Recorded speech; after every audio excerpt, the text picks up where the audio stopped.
They called it the Roaring Twenties. They called it the Jazz Age, the Golden Twenties, les années folles. They were lying to themselves.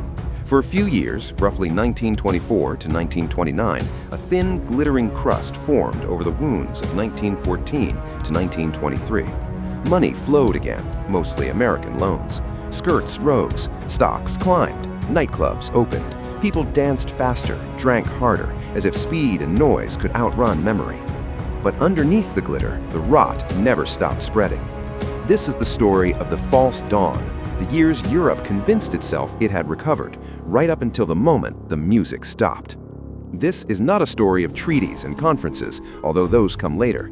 This is the story of the first 12 months when ordinary people, widows, amputees, orphans, unemployed veterans, bankrupt shopkeepers, grieving mothers, slowly realized that the armistice had not ended anything important.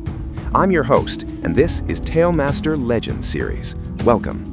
What you're about to learn isn't just about a single event. It is about how the entire structure of Europe, centuries of alliances, rivalries, imperial ambitions, and nationalist fervor is balanced on knife's edge. One moment changed everything. In this episode, we're uncovering the hidden rivalries that divided Europe into two hostile camps and exact reasons how all these catastrophic events triggered all in sudden. November 1923 had been the breaking point. $1 equals 4.2 trillion marks. November 15, 1923, the Rentenmark is introduced. Not backed by gold, Germany had almost none left, but by mortgages on land and industrial plant, a legal fiction, but people believed it. Inflation stops almost overnight. A loaf of bread, November 1923, 200 billion marks. December 1923, 0.99 Rentenmark. January 1924, still 0.99 Rentenmark. The psychological relief is instant. People stop carrying money in suitcases. They start trusting money again. August 1924, the Dawes Plan. American banks, J.P. Morgan chief among them, lend Germany 800 million gold marks to restart the economy. Reparations are restructured, lower annual payments tied to economic performance. France begins withdrawing from the Ruhr. Germany pays the first installment in 1925. The loans are mostly American private money, not government aid.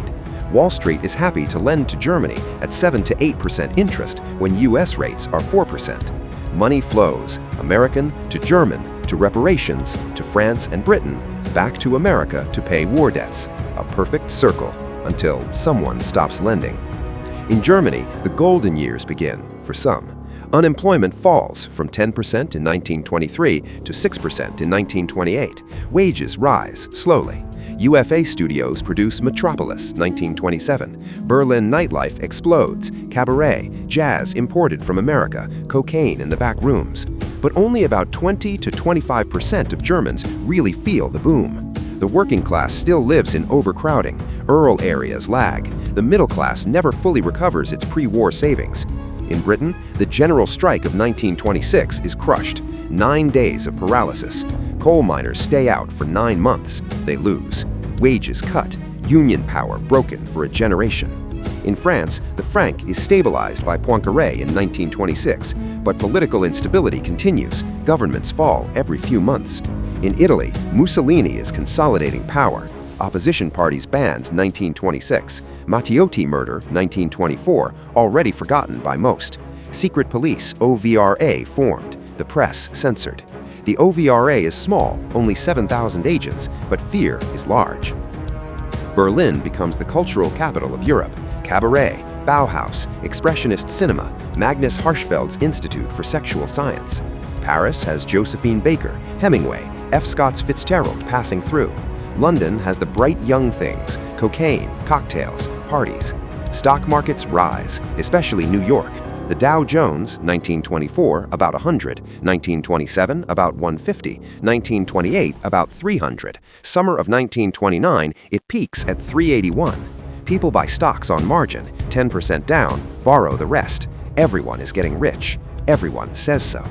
In Germany, the Young Plan, 1929, further reduces reparations.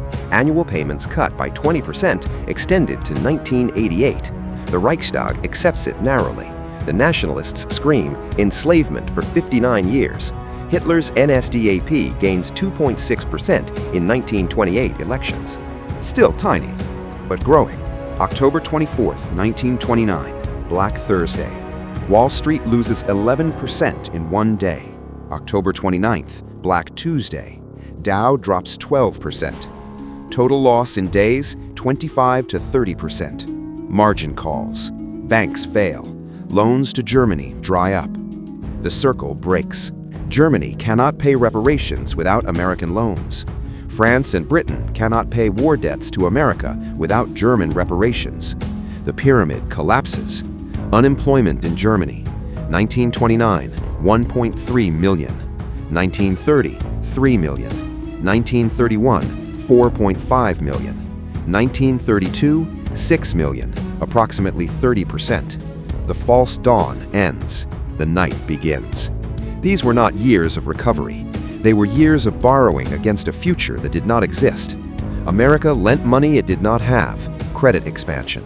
Germany spent money it did not earn, reparations-financed boom. Britain and France pretended they could repay debts they could not afford. The jazz was loud, the laughter was brittle, the dancing was frantic, because everyone, deep down, knew the music would stop. And when it did, the people who had lost everything in 1920 to 1923 were still there, older, angrier, and now joined by millions more. The false dawn lasted 5 years. The 1924 to 1929 did not save Europe. It only delayed the reckoning, and the bill always comes due. The darkness that followed lasted 12. This is just the beginning of a story. In future episodes, we'll explore the Western Front warfare, the rise of new weapons, the strategies of great generals, and the human cost of these conflicts.